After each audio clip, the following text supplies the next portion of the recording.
Olá, sejam todos mais uma vez bem-vindos ao C-Pop, o podcast de cultura pop do Correio do Povo. Eu sou o Carlos Correia e hoje aqui comigo Márcio Gomes. E aí, Márcio, tudo bom? Oi, Carlos, tudo bem? Tudo. E de volta aqui, tu é setorista da Marvel praticamente, né, Luiz? Então. Luiz Felipe Melo, tudo bom, Luiz? Tudo bem, Carlos, obrigado pelo convite, obrigado a você, Márcio. É um prazer estar na companhia de vocês para falar mais uma vez de um filme da Marvel. Sou Kevin Feige. A gente hoje vai falar sobre Guardiões da Galáxia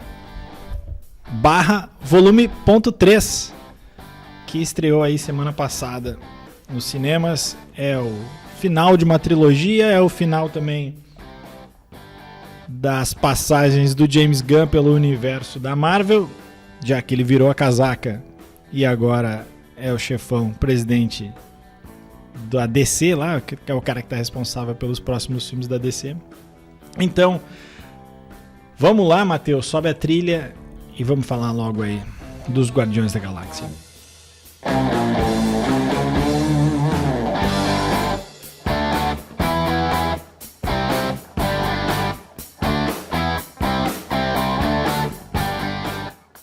Bom, Guardiões da Galáxia 3 é um filme que teve uma produção um tanto quanto conturbada, não sei se esse é o termo, né? Porque os dois primeiros foram criados, roteirizados, dirigidos pelo James Gunn. Só que no meio do caminho se descobriram algumas frases aí polêmicas do James Gunn. Ele acabou fora da Marvel. Nesse meio tempo se discutia se ia ter um Guardiões 3 ou não. Chegaram até a cogitar o Taika, né? O Taika Waititi como diretor. Acabou que no final das contas o James Gunn voltou para a Marvel e aí resolveu assumir de novo. Resolveu não, estava na cara que ele assumiu o Guardiões 3, que por causa do Guardiões 3 tem muito filme que foi adiantado, né? Da Scarlett Johansson. Me fugiu, não. Viúva Negra. O filme da Viúva Negra acabou meio que tapando um buraco ali, né? Esse era pra ter sido o primeiro filme pós-Ultimato, né? Isso, é. E é interessante, depois a gente vai discutir, né? Como ele é meio que um filme isolado da coisa toda. Mas, enfim, a trama, vamos lá. O nosso querido Rocky Raccoon sofre tentam sequestrar o Rocky Raccoon. Tem alguns personagens que eles aparecem logo no começo. Não sei, acho que não é spoiler, né? Falar do Adam não chega a ser spoiler no começo, porque ele aparecia em outros filmes lá no final, né? Enfim, ele tenta sequestrar o Rocky Raccoon, não consegue, mas o nosso querido Guaxinim fica ferido e só tem um jeito de salvar a vida dele, e esse plano para viabilizar que ele continue vivo é o que vai nortear todo o filme aí, que eles têm que ir lá achar uma senha para libertar, para conseguir ajudar ele, né? Tem toda uma parada médica aí. Enfim, e aí o filme se dá todo em cima disso aí. Depois a gente vai entrar aí nas questões mais específicas da história, mas de uma forma geral, vamos começar com os nossos convidados. Luiz, o que te pareceu aí? Carlos, é um filme bom, talvez um dos melhores da Marvel, digo num período mais recente, né? É um filme que satisfaz pelas piadas, porque é um dos grupos mais engraçados que tem na Marvel, mas também acho que o roteiro me trouxe um pouco de satisfação, porque é uma história bem contada. E para mim, ao mesmo tempo, é uma história um pouco triste, porque fala de experimentos feitos em animais, né? E para quem gosta para quem tem bichinho, eu sei que tu tens, a gente sente um pouquinho mais ao ver algumas cenas que envolvem o Rocky. Mas eu gostei muito do filme, acho que vale a pena ir no cinema ou de repente esperar em alguma plataforma de streaming. É uma pena que os Guardiões terminem dessa forma, mas são histórias que precisam ser contadas, né? E essa é uma história bem contada. Pegando um pouco do gancho do que o Carlos e o Luiz falaram, Eu acho que não dá pra falar esse filme de forma isolada, sem dar um contexto um pouco do que tá acontecendo na Marvel e dentro da Disney também. O Carlos lembrou bem, o filme começou com a demissão do James Gunn lá em 2018 por causa de tweets que recuperaram dele, tweets antigos, e em que ele falava coisas muito mais do que polêmicas, né? Coisas extremamente delicadas, assim, questões de pedofilia e tal.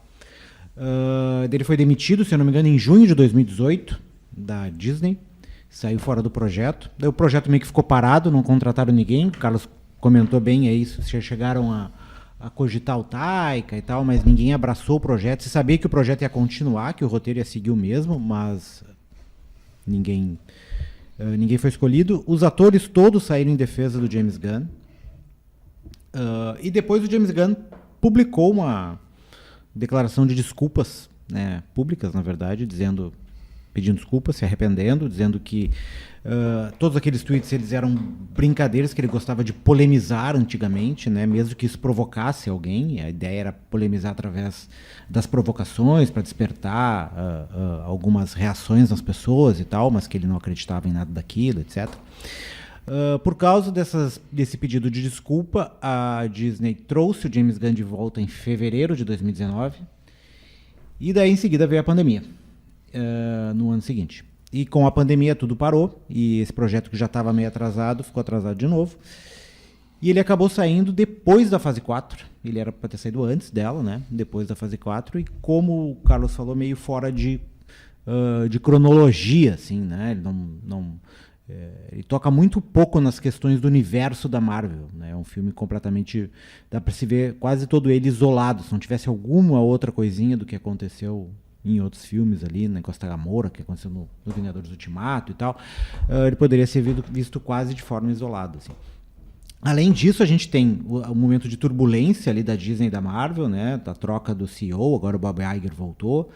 A gente tem as questões do CGI ali, né? Todo mundo reclamando das pressões que sofriam e dos poucos prazos para entrega de produtos, que a gente viu estourar tudo no filme do Homem-Formiga ali, com aquela coisa horrorosa que parecia o filme dos Pequenos Espiões. E parece que esse filme veio nesse turbilhão meio que pra zerar tudo isso e tentar botar a Marvel de novo nos eixos, assim, né? Todos os outros filmes tiveram reações da crítica meio complicadas, assim, né? Nenhum deles foi uma unanimidade.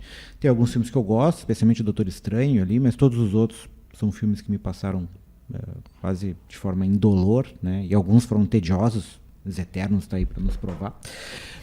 Mas esse aí não. Esse é um filme divertido. Parece aqueles velhos filmes da Marvel. Ele não é, obviamente, o melhor filme da Marvel. Não é um filme que vai marcar a história, nada disso. Mas, na comparação com os filmes produzidos depois do Ultimato, ele é, sem dúvida, para mim, o melhor de todos eles. Ele é o mais bem acabado, o mais bem produzido. Visualmente ele é muito bonito, tem referências muito legais dos anos 70 ali, tem uma parte ali que eles estão dentro de que eles invadem uma estação dentro de um cérebro ali, que me lembrou até um filme do Woody Allen, aquele Tudo que Você Gostaria de Saber sobre Sexo e Tinha Medo de Perguntar, quando o Woody Allen está dentro do... tá com... enfim... não sei se a gente pode falar isso. Né? Um spoiler do Woody Allen. O spoiler do Woody Allen, mas é dentro... Ele é um dos sêmens que estão saindo do... enfim, para tentar fecundar o óvulo ali. E aquela coisa meia branca, com os capacetes, todo mundo vestido de branco. Espermatozoide. E me pareceu um pouco aquilo ali. Então tem essas referências dos anos 70 ali, né? Black Exploitation. Exploitation só, né? Engasguei aqui. E funciona. Funciona porque, como o Luiz falou, a questão do Rocky Raccoon, ela é emotiva, ela é emocionante. O filme não se preocupa em apresentar personagem, não se preocupa em fornecer uma nova história, ele se sustenta por si só. E ele tem um começo, um meio e um fim.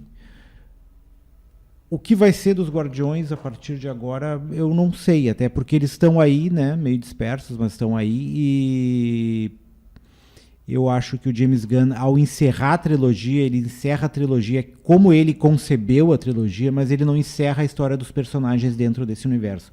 Agora resta saber como a Marvel vai juntar os cacos desse modelo de filme de super-heróis que parece um pouco parece defasado e parece estar chegando no seu começo de declínio, talvez, pelo menos no interesse das pessoas, e ver se consegue, através dos Guardiões, dar uma sacudida nessas produções e tentar trazer algo novo, né, que saia um pouco do formulismo e das velhas histórias contadas inúmeras vezes só trocando os personagens. Né? Eu vou começar falando aqui já vi que eu vou ser de novo o chato do episódio. Eu vou começar fazendo um pseudo jabá, que na real é um jabá do Brasil que deu certo, o site, né? Que eles têm uma camiseta que é basicamente ninguém mais aguenta tanto filme de super-herói, né? Teve um momento do filme que eu tava pensando se eu preciso comprar essa camiseta, cara. E esse ano ainda tem o Flash, ainda tem o Besouro Azul, já teve o Shazam. Que mais? Besouro Azul. Tem o Aquaman ainda no final do ano. Teve o Homem-Formiga, que eu não vi, vocês viram, né? Diz que é o horror dos horrores. Não, eu acho que eu não acho o Guardiões um filme ruim. Eu até tá rolando uma parada que eu estranho um pouco, porque assim, eu saí do filme, saí da sessão e eu achei meio mais ou menos assim, cara. Não achei ruim, mas também não achei nada demais. E aí eu comecei a ver as críticas e todo mundo gostando, assim. Eu disse, caramba, tipo, ok, beleza, eu não gostei tanto, a galera no geral gostou. Só que aí eu fui ver as críticas e as notas, elas são meio baixas, assim, pro padrão dos filmes dos Guardiões, né? No Metacritic a média dele estava em 65, né? Que não tá longe de ser uma média alta. Mas vendo as pessoas que eu conheço, assim, falando do filme, todo mundo gostou, assim, então acho que tá tendo uma divisão bem grande, assim. Vamos lá, o que eu acho, vou começar falando o que eu acho bom no filme. Eu acho legal que ele é um filme, entre aspas, sozinho, assim, porque tu não precisa ter visto os 444 filmes que vem antes, assim. Tu tem que saber quem é a Gamorra. Tá, mas tu entende, assim, cara. Tu não sabe, tu precisaria ter visto o episódio de final de ano de Natal dos Guardiões para saber que a Mantis é irmã do Star-Lord. Tipo, pois eu não vi esse aí, fiquei perdido nessa história, depois eu fiquei sabendo. Assim como pra tu entender exatamente tudo, tipo, pra tu achar graça da piadinha que tem no final lá, com uma menção ao Kevin Bacon, tu tem que ter visto esse episódio, porque no final dos contos, né, o episódio esse de Natal é todo centrado nisso, né? Eles vêm na Terra e sequestram o Kevin Bacon porque o Star-Lord gostava do Kevin Bacon, porque o Star-Lord gostava de Footloose, né? Mas assim, são coisas que nada que vai te perder da história, assim. Então assim, ele não precisa muita coisa para tu entender e ele também não tá ligando com muita coisa na frente. Tipo assim, tu sabe quem dali vai continuar, quem não vai continuar, tem lá um aviso no final, que depois da parte de spoilers a gente entra aqui. Então assim, isso eu acho legal. Outra coisa, é um filme com cara de diretor. Não é um filme, mais um filme da Marvel meio que enlatado, assim. Tu vê a cara do James Gunn ali. Eu não achei tanta graça das piadas dessa vez. Eu não me lembro de ter... Tô pensando se eu ri em algum... enfim, algum devo ter. Mas assim, as piadas não me pegaram muito. Mas assim, a característica dele tá ali. Ainda que esse seja um filme mais melancólico, assim, né? Ele é meio que triste o tempo todo. Mas eu não acho isso ruim. Assim como o Márcio falou ali do filme do Doutor Estranho, que eu achava legal justamente porque era um filme de terror da Marvel. Era um filme diferente, assim. E tipo, se é pra ver mais um filme de super-herói, aí não precisa mais. Que mais que eu ia falar bem? Acho legal que é um filme da Marvel falando de eugenia, né? Porque a motivação do vilão é essa, né? Criar uma sociedade perfeita em que, através de experimentos, ele vai tentando melhorar as pessoas que, né? Alô, nazistas. Eu ia dizer que é o primeiro filme da Marvel com vilão nazistas, mas não, né? Porque o Capitão América tá aí, né? Sim. Outra só, não quis interromper o Márcio antes ali. O James Gunn foi e voltou, né? Sim. Porque ele, no período que ele ficou fora da Marvel, ele fez o Esquadrão Suicida, com o artigo antes, né? Ao contrário de Esquadrão Suicida, ele fez o Esquadrão Suicida. E também dirigiu a série do Peacemaker, né? O Pacificador. Dos 9 episódios, ele dirigiu 6. Acho que é ali, né, que ele deixou o currículo. Fez ali, né, botou o LinkedIn, mandou o link do LinkedIn lá pro pessoal da DC e foi fazendo, enquanto treinava na Marvel, negociava na... Seria Roberto de Assis o empresário de James Gunn? Eu não sei, porque eu acho que a Marvel não atuou como o Grêmio nessa história. O Grêmio queria muito o Ronaldinho. Pode a Marvel, ser. eu não sei o quanto ela queria o James Gunn. Pode ser. Mas enfim, voltando. Aí assim, o que me incomodou no filme, assim? E é uma característica que já tinha nos outros, mas nos outros não me incomodava. E dessa vez me incomodou. Que é assim, o filme não se sustenta sem uma playlist. Sem uma playlist de hits. Todas as cenas, elas são precedidas por uma música que tem uma introdução forte. Todas. O herói diz, agora nós vamos. E aí alguém solta o play e toca. E assim, das outras vezes, pelo menos, a seleção das músicas era um negócio... Tu via que tinha uma curadoria ali. Agora eles pegaram um disco de hits e vamos embora. Dog Days Are Over é legal, é legal, mas cara, tá batido. O No Sleep to Brooklyn, a música do Beastie Boys, eu falava com o Márcio, um mês antes a gente viu a mesma música tocar no filme do Super Mario, cara.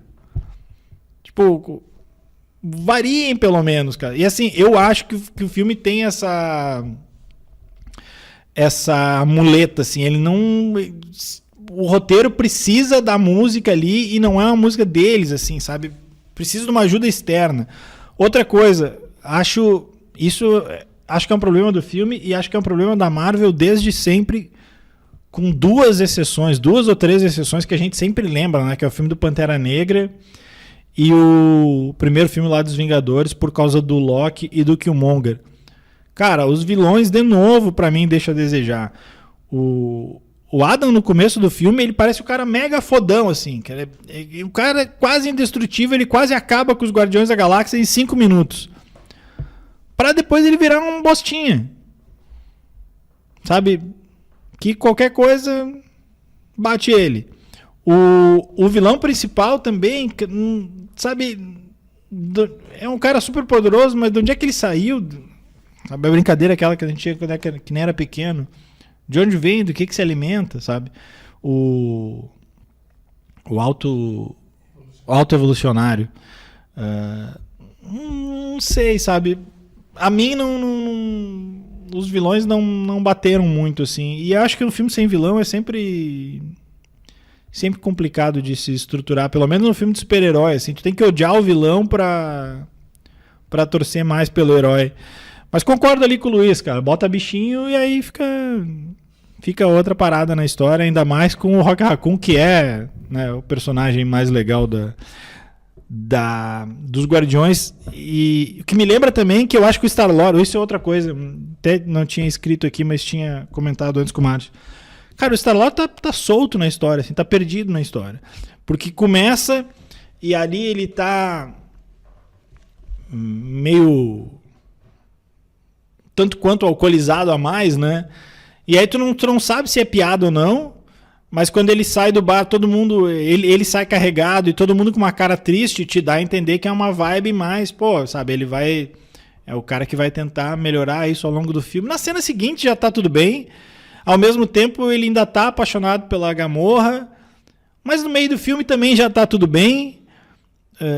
teve a participação dele, por mais que o James Gunn tenha dito que não concorda com o viés que deram dele nos outros filmes, tá lá. E ela já tinha morrido lá nos Vingadores, e aí ele aparece no Thor, tá de boas, agora ele tá mal de novo. Tudo bem, cada um leva o seu luto do jeito que quiser. Mas eu achei a história do Star-Lord meio solta. Quero perguntar pra vocês aí agora o que vocês acham que vai ser disso aí, sabe?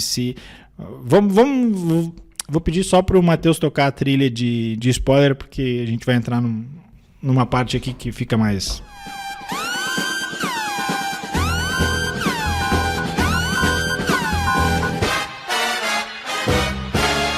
Bom, eu vou passar bem pro final e aí depois a gente volta aqui. Porque eu quero falar sobre continuidade e no final não teve aquela chamada dos Guardiões da Galáxia voltam, né? Mas tem uma chamada dizendo que volta um filme do Star-Lord, né? Não tem previsão de lançamento, previsão de produção, nem nada. Mas, Luiz, tu acha que rende aí? Olha, pela tua descrição, e tu fizeste corretamente, o Star-Lord aparece no filme meio perdido, né? E assim, ele começa mal porque ele segue apaixonado pela Gamora, mas aí daqui a pouco se recupera de uma maneira assombrosa, sem terapia, sem nada, né? Eu não sei se vai ter pano para manga para uma outra história. Talvez possa ser um filme de amor, dele tentando reconquistar a Gamora. Então, romance na Marvel? Romance na Marvel. Boa, pelo menos um filme de terror. Pelo menos seria um filme de gênero, sabe? Exatamente. Eu acho que talvez seja a única maneira. Mas, ou então, ele se reencontra com os novos Guardiões, se é que isso vai acontecer, mas eu só vejo esses dois caminhos para um filme do Star-Lord render. As outras teses do Carlos eu meio que não concordo, mas entendo. Entende. Essa do Star-Lord eu não compro tanto, assim, porque eu acho que ele começa bebum ali na história, depois ele se recupera, porque afinal de contas eles têm uma missão que é mais importante do que a bebedeira dele, que é salvar o Rocket Raccoon, então ele meio que se foca naquilo ali. E ele passa o episódio todo depois de uma atitude meio passiva-agressiva com a Gamora, ali fazendo piadinhas e dizendo coisas e tentando reconquistar ela, e ela dando gelo nele, toda vez que ela dá um gelo incende, ele não fica bebendo, porque afinal de contas eles estão fazendo algo que não permite que ele vá para um bar encher a cara, eles têm que salvar, tem diversas missões para cumprir e tal. Mas ele continua ali tentando, e toda vez ele tenta provocar ciúme nela, tentando conquistar dizendo para ela, eu vou tentar conquistar essa porteira da entrada aqui, tu vai ver como vai funcionar e tal. Então sempre tem essa coisa do relacionamento dele presente na história, assim. Então eu acho que ele não supera. E a maneira dele voltar pra Terra também, já tá no spoiler, já pode falar. É um pouco isso, assim, meio que, né, já que eu perdi a namorada, a gente cumpriu as missões, né, cada um vai para um lado, eu vou voltar pro planeta Terra, encontrar meu avô ali, tentar reconstruir a minha vida entre os meus. Acho que é um pouco isso.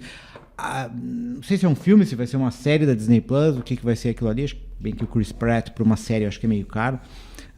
Se bem que dinheiro não é problema para Disney. Não sei como é que funcionaria. Eu acho que vai ser uma coisa mais de situação, assim, do que propriamente uma história. Eu acho que eles vão usar esses personagens em histórias futuras mais de... sei lá, um filme do Thor, um filme dos Vingadores Unificados, alguma coisa assim. Eu acho que o Guardiões da Galáxia vai entrar no stand-by. E é uma coisa que tu tem na gaveta ali para caso os outros filmes continuem a fazer água, assim, no sentido da crítica, e alguns, como o Homem-Formiga, no sentido de bilheteria também.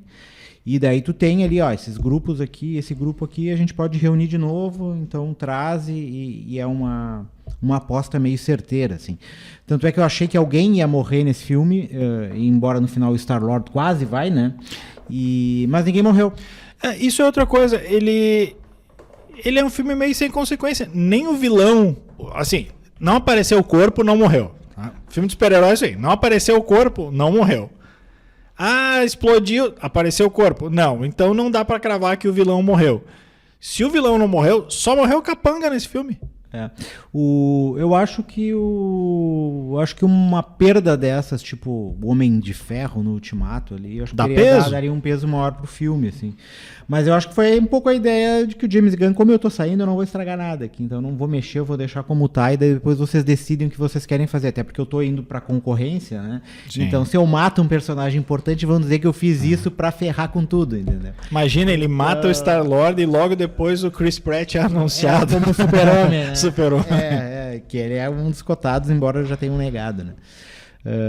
E essa é um pouco a história, assim, né? Tipo, James Gunn na concorrência, depois de ter feito um filme que, em tese, funcionou comparado com os outros, é o cara que tá aí para dar um novo rumo para rival da Marvel, que é a DC, e que mais do que ninguém precisa de um rumo, e que tá, como o Carlos falou ali, anunciando uma quantidade absurda de conteúdo, ao contrário da Marvel, que meio que deu uma puxada no freio, assim, né? Que tu tem aí a série da Invasão Secreta, que entra agora em junho, mas não tem nenhuma outra no universo da Disney Plus num período próximo, assim. E é mesmo em relação aos filmes. Aí tem um filme para estrear esse ano ainda, mas se eu não me engano não tem mais nenhum outro. A Marvel meio que deu uma segurada. Já é o terceiro, né? A Marvel meio que deu uma segurada naquela quantidade avassaladora de... Não, teve o Homem-Formiga, tem o Star-Lord, o Guardiões da Galáxia, e vai ter mais um que é o... Não, Blade? O Blade eu acho que atrasou por causa da greve dos roteiristas, né? Eu não sei se da Marvel teve... É que eu confundo... Eu já tô confundindo data, o que foi ano passado, o que não foi. Tem The Marvels, que vai entrar em 2023, que é dia 9 de novembro. É o terceiro filme que é o que vai unir ali a Capitão Marvel, a Miss Marvel, enfim. Então vão ser 3 filmes esse ano, uma série já deu uma segurada ali, porque a overdose de conteúdo estava um pouco demais e a qualidade estava um pouco de menos. Então a aposta me parece agora ser mais na qualidade e menos na quantidade, o que parece ser o inverso da DC, que tem que recuperar o tempo perdido, mas eu não sei como é que o James Gunn vai reestruturar esse universo aí. Embora o filme do Superman dele parece querer fazer a aposta certa. Se vai funcionar ou não, eu não sei. Porque essa é justamente a pergunta que eu ia fazer para vocês, se vocês acham que vai dar boa o James Gunn na DC. Eu acho que a questão toda não é nem se ele vai reestruturar o universo, ele tem que reestruturar o universo. Ele já chegou assim como o Primo Greg no Succession, ele chegou demitindo todo mundo, né? Não. Mandou o Henry Cavill, não quer nem saber, né? Não, eu acho que até já tem um erro aí pra mim, mas tudo bem, né? Começou assim, então tá, vamos zerar tudo. Acho que até a intenção o que vale é maluco mais. Porque ele chegou demitindo todo mundo, aí tá, é toda uma nova história. Aí agora vai ser lançado o Flash, que eles buscam os caras, tipo, adoro. Vou ver o filme do Flash pelo Michael Keaton. Mas eles não só puxam de novo o Ben Affleck, como eles puxam também o Michael Keaton. Mas desculpa, te interrompi, Luiz, continua. Não, tá certo na tua observação. É isso que é a DC hoje pra nós, né? A gente não faz tanta discussão da DC porque a DC é uma bagunça, uma desorganização. E aí, de repente, a tentativa de tu tirares um cara que deu muito certo na concorrência é pra tu, de repente, colocar as coisas no trilho. Mas é difícil ver com essas decisões. É difícil ver um filme do Flash trazendo os mesmos personagens, os mesmos atores de sempre. Sim. Então é complicado tu ver um futuro na DC. E a DC sempre nos sustentou ao longo da nossa infância, adolescência, com os principais heróis. A Marvel é que ficava em segundo plano. E os heróis da Marvel que deram certo era meio série B, né? Isso pra ti, pra você. Tipo, o Homem de Ferro, ele ganhou o status que o Homem de Ferro tem hoje, o personagem, não tô falando no cinema. O personagem do Homem de Ferro não é o mesmo status que tinha 20 anos atrás. Tipo, o filme lá de 2008, né? Tipo, alçou um outro patamar, assim. Não só o Homem de Ferro, como o Robert Downey Jr., né? Também. Tipo, os grandes heróis da Marvel, me corrijam, assim, eu não sou tão fã de HQ, mas me corrijam se eu estiver errado. Que sempre bombaram mais, eram os X-Men e tudo mais, no Homem-Aranha, né? Que aí era tudo da Sony, né? Eles não tinham direito a nada. Tem essa carta na manga. Essa semana anunciaram que o Adam Driver, né, vai ser o protagonista do Quarteto Fantástico, não tá certo ainda. Mas enfim, tergiversei total a pergunta que eu fiz pra vocês aí. Não, mas é justamente até o que tu falou. Robert Downey Jr. e Homem de Ferro, pra muita gente, são a mesma pessoa. E isso dá a dimensão de como funcionou os filmes do Homem de Ferro. A gente até pode não gostar de todos, mas pra franquia, pros Vingadores, o Homem de Ferro era tudo. Né? E tanto que quando morreu, o filme tem um peso enorme, justamente pela morte dele. Então, falta DC fazer esse tipo de coisa. Eu acho que eles têm na manga aí 2 grupos, um que o Carlos falou aí, o outro é o Quarteto Fantástico, que é 2 produtos que bem explorados tu pode trabalhar bem e fazer esse suquinho, espremer esse suquinho por muitos anos. É a troca da guarda também, né? É, porque tu precisa, né? Porque tu tirou ali a galera do Thor, do Capitão América, do Homem de Ferro, o Hulk, né? Essa galera mais pop que as pessoas conhecem e botou no lugar um monte de personagem que é a série B, série C do universo Marvel. Ali. A Marvel tem que aproveitar a janela de contratações, é isso que você está dizendo. Eles fizeram muita coisa funcionar, né? Era tipo o Renato em 2017, né? Chegava aquele jogador ruim e davam certo. Jogador ruim não, mas jogador questionado e davam certo. A Marvel também foi assim durante muito tempo, até que começou a não funcionar. Muito pela saturação também do estilo, do gênero, assim. É muita coisa de super-herói. Eu acho que tem que dar uma reduzida porque ninguém aguenta tanta... Né? Não tem como inovar com essa quantidade de... É quase uma linha de produção. Quando é uma linha de produção, fica tudo meio igual mesmo. Não tem como fazer diferente. Né? Por mais que tu tenha dinheiro, que tu tenha recursos e tal, tu vai acabar... Né? E enfrentando todos esses aspectos que a gente citou aqui. E tem mais um também, que vocês falaram do Flash, agora eu me lembrei. O Jonathan Majors, que era quem a nova saga estava sendo construída em cima, que era em cima do Kang ali, tipo, é um cara que agora tá no ostracismo por causa dessas denúncias de assédio e de abuso doméstico aí, né? Que tu não sabe como é que eles vão lidar, se o cara vai voltar, se não vai, tipo, daqui a pouco tu tem que reestruturar tudo de novo porque ele tá para ser cancelado. Né? Tem muitas coisas com ele que perdeu patrocínio, perdeu filmes, perdeu papéis e tal. Então vamos ver como é que essa história vai se desenrolar. Então é outro golpe nessa linha de produção da Marvel aí que pode impactar no futuro da franquia e dos próximos filmes. Então, o que o Guardiões fez foi um pouco isso, é dar esse, tipo, lembrar que a Marvel ainda é capaz de produzir coisas de qualidade, mesmo que não seja é o Logan, por exemplo, que foi um filme de super-herói muito bom, assim. Não é o Logan, mas é um filme ali que tu pode ir e não sai decepcionado como o Homem-Formiga, tu não sai entediado como os Eternos, tu não sai meio, que nem o Shang-Chi, entendeu? É um filme que tu sai, legal, foi um filme que, né, consegui assistir, né, pode ter algumas ressalvas que nem o Carlos teve, mas no geral o filme funciona, o filme tem ritmo, ele vai de um lugar a outro, né, conta a história do Rock, a história de origem do Rock dentro do filme, né, consegue costurar bem a história da trama atual com a história de origem, é emocionante, tem essas questões dos bichinhos que o Luiz falou, tem algumas piadas, o Carlos não gostou, porque o Carlos é meio mal-humorado, mas as piadas funcionam em alguns momentos, né, a trilha sonora também é meio óbvia, concordo com o Carlos, ela é óbvia, mas eu acho que tu abrir com Creep do Radiohead ali e a história... Eles são esquisitões, o pessoal ali do Guardiões da Galáxia é um monte de loser reunido, assim, então e o Rock também, né? Então a história é meio a história da letra do Creep, assim. É que eu acho que então funciona. Assim. As trilhas dos 2 primeiros, principalmente a do primeiro, tipo, tu via, parecia que assim como as trilhas do Pulp Fiction, que tu via o Tarantino cavocar lá pra pegar umas coisas legais. A trilha do primeiro era isso, assim.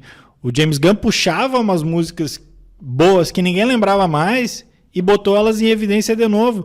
Dessa vez ele pegou o Top Hits. Agora aquela banda do porão da Eslovênia ele vai deixar pro Superman. Pode ser. Duas trick questions, as 2 trivias que eu tava olhando aqui. A primeira... Os dois melhores personagens do filme são bichos, né? É o Rock Raccoon e o Cosmo, né? Que é o cachorra que era laica, né?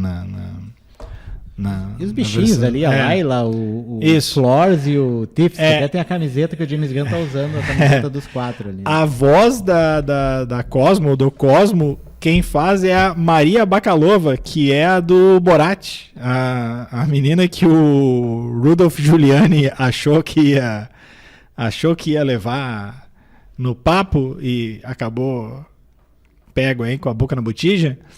É ela que faz a voz. E a outra é... Ela fez o Morte também, né? Também. E ela é boa atriz, cara. Ela é muito boa atriz. Uma outra coisa, o Sean Gunn, que é o irmão do James Gunn, que é o cara ali, o personagem do Craiglin, né? Que assume o dardo com assobios ali. Ele não veio a Porto Alegre participar do Fantaspoa por causa do filme, porque ele já estava fechado, ele ia vir, já estava tudo certo, e aí ele foi chamado para fazer, sei lá, alguém faltou, e eles tinham que fazer a capa da Hollywood Reporter, e aí ele teve que ficar nos Estados Unidos, e aí não deu sua bela presença no glorioso Fantaspoa. Sean Gunn? Sean Gunn. Sean Gunn. Deve ser. O James Gunn emprega a família toda, né? Deve estar na. A mulher dele tá em todos os filmes. Deve estar na DC. Sempre lembrando que a curiosidade pra mim, a mais bizarra de todas, que eu nunca consigo imaginar esse casal. James Gunn era casado com Jenna Fischer, que é a Pam do The Office, né? Quem diria? Jenna Fischer perdeu várias oportunidades de trabalho quando largou o James Gunn. Podia estar em vários filmes da Marvel e da DC. Podia ser a Mulher Maravilha. Talvez o Sean Gunn apareça como o Alfred no Batman. Pode ser. Enfim, vocês têm mais alguma consideração aí ou podemos ir para as dicas? A minha última consideração é o seguinte em relação a tudo que a gente disse do filme, mas também mais a questão da Marvel. Eu sinto falta de filmes da Marvel que me fazem ir de novo no cinema. É disso que eu sinto falta. É por isso que a gente não gosta, mas não gosta tanto. Sabe? Aqueles filmes que a gente veria de novo. Eu acho que falta isso. A Marvel meio que perdeu a mão nisso. O Luiz fala como se não tivesse visto todos os últimos filmes da Marvel, né? E da DC? O último que eu vi foi o Ultimato. Não, tá lá. Não, o último que eu vi qual foi o Ultimato? Não, foi Homem-Formiga, 2 meses atrás. 3 vezes só. Antes da gente ir para as dicas, vamos dar notinhas, né? Eu vou começar dessa vez. Porque eu sei que a minha vai ser a mais baixa. Mas não vai ser tão baixa assim, tá? Porque pode dar a impressão de que eu não gostei do filme. Eu não desgostei também. Eu dou 3 estrelas. Aí das 5 estrelas eu fico com 3 estrelas. Márcio. Eu não vou muito longe, não. A minha cotação é um pouquinho acima da do Carlos. Eu dou 3 estrelas e meia pro Guardiões, porque eu acho que é um filme acima da última média, mas também não é um filme que é dos melhores filmes do universo da Marvel. Ele tá melhor dos últimos anos, mas também a barra não era muito alta, não. Luiz vai decidir a nota final aí. Olha, deste corpo docente também eu sou conhecido como o professor mais generoso, mas eu também não vou muito longe. 3 estrelas e meia tá mais do que bom para o Guardiões da Galáxia volume 3. Fica 13,3. 13,3 a gente arredonda para 13,5. 13,5. Tá de bom tamanho. Box não deixa 13,3. Tá de bom tamanho. 13,5 lá. Eu ouvi o Fita Expressa e tem nota mais quebrada. Mas a gente vai ficar só no 13,5. A base do Fita Express não é o Leatherbox, é a Pitchfork. Então, bom. Tem 9,82. Então tá. Vamos lá para as dicas da semana. Vamos lá. Márcio, que já está mais perto do microfone. E o Márcio sempre tem mais dicas aqui, então começa daí. Pois é. A gente já deu a dica da Diplomata? Não. Então eu vou dar a dica da Diplomata, porque eu não vi muita coisa além disso. Porque nós estamos no meio dos playoffs da NBA e isso me consome muito tempo. Cada partida são 4 horas. Cada partida são quase 4 horas, então a gente acaba ficando muito envolvido nisso. Fica a dica aí também, playoffs da NBA, aí a gente está chegando na reta final, quase nas finais de conferência. Mas voltando ao mundo do C-Pop aqui, fica a dica da Diplomata, é uma série da Netflix, 8 episódios, com a Kerry Russell, quem lembra ela do The Americans, da Felicity, para quem é ainda mais antigo ainda, ou mais recentemente no filme do Urso do Pó Branco ali. Verdade. Né? Que ela estava ali também, fazendo a mãe de uma das criancinhas ali que fica perdida na floresta e fica correndo, fugindo do urso. A série, ela é, como bem fala o título, ela é uma diplomata. Na verdade, ela é uma agente operacional que se transforma numa diplomata e é transferida para uma embaixada em Londres no meio de uma crise política e militar, porque um navio de guerra inglês foi atingido por um barco com um míssil que se julga ser iraniano e tal. Então ela cai nesse meio desse turbilhão lá, dentro da embaixada, e tem que ficar umas negociações políticas tentando descobrir se foi um míssil iraniano, se foi russo, se foi de outro país, e tentando convencer o governo britânico a não gerar uma resposta militar forte, tentando intervir nas negociações com o governo também dos Estados Unidos. É uma série política bem interessante, bem legal na linha. Embora tenha um aspecto mais internacional, ela lembra um pouco House of Cards, por causa dessas polêmicas e discussões internas, assim, de relações e de negociações políticas. Para quem viu também, eu não lembro a West Wing um pouco também. Mas ela é bem dinâmica, assim, bem, e serve toda ela bem feitinha, assim, bem prontinha para Kerry Russell brilhar. Já foi confirmada uma segunda temporada depois dessa primeira, então a série vai continuar. Fica então a dica aí de A Diplomata na Netflix. Uma boa série da Netflix. A gente já falou de treta, agora a outra aí, a Netflix está se recuperando aos poucos. Força, Netflix. Luiz, vai lá. A minha dica, para fugir um pouquinho, sempre que eu venho aqui eu sugiro um documentário. Dessa vez eu vou sugerir uma série que é nova e ela não está muito popular, mas enfim, Caleidoscópio, que conta com o Giancarlo Esposito, famoso pela sua participação em Breaking Bad. Essa é que tu pode ver na ordem que tu quiser os episódios, né? Tem uma parada assim, né? Se tu vê, tanto faz a ordem que tu vê os episódios. Olha, tenho visto na ordem. Mas tu pode ver em qualquer um. Parece que tem um que é legal deixar pro final. Eu não sei, eu não vi essa série, não. Parece que tem um que é legal de deixar no final, mas tu pode ver aleatoriamente, que ela funciona, parece. Essa é uma série que eu fiquei bem interessado no começo do ano, e aí foram vindo outras coisas e vai passando pra trás. Justamente como eu não tô muito tão ativo, é uma série que a gente pode encontrar na Netflix. E fala sobre um grupo de ladrões que tenta fazer um grande roubo. Filme de assalto é sempre legal, né? Sempre. Falando em assalto, eu não vou dar como dica aqui, mas eu não vou conseguir não falar. Procurem aí no Twitter, só botem Osasco Snow Patrol e sejam felizes. Cara, eu vou dar de dica também, eu vou dar uma dica muito, muito atrasada, assim, mas eu só consegui jogar agora. Já que a gente está falando de super-herói, como eu acabei o segundo há pouco tempo, os dois jogos do Homem-Aranha, o Spider-Man do PlayStation, o Spider-Man e o Spider-Man Miles Morales, são jogos bons de jogar, tem missões diferentes e o visual é muito massa, assim. Tanto que eu vejo quando um jogo de mundo aberto é legal, quando tu não usa a viagem rápida, porque tu quer justamente desfrutar de passar de um lugar a outro, assim. E no caso do jogo do Spider-Man, é muito legal tu ir voando, né, de um lugar a outro. Então, o do Spider-Man é como se fosse no verão, e o do Miles Morales, né, tem neve por tudo quanto é lado. Os dois. O Miles Morales tem o visual mais legal porque ele foi lançado depois, mas é basicamente o mesmo jogo, só que menor, né? Poderia ter sido uma DLC, né? Mas enfim. Fica aí as dicas, os dois. E sério, botem Osasco e Snow Patrol. Só fazer uma pequena lembrança aqui. Hoje morreu a Rita Lee, no dia que a gente está gravando. Morreu aos 75 anos em São Paulo. Então, ela era a rainha do rock, mas a Rita Lee era muito pop também. Então fica a lembrança aí. E a dica de ouvir a discografia dos Mutantes e da própria Rita Lee. Reza a lenda, diz minha mãe que o primeiro show que eu fui na vida foi o da Rita Lee no Gigantinho. Eu não lembro mais se ela diz. tô tomando como verdade. Certo? A gente agradece a presença do Luiz. Volte sempre. Muito obrigado. Não só em filme de super-heróis, né? Sim, com certeza. Estamos à disposição aí.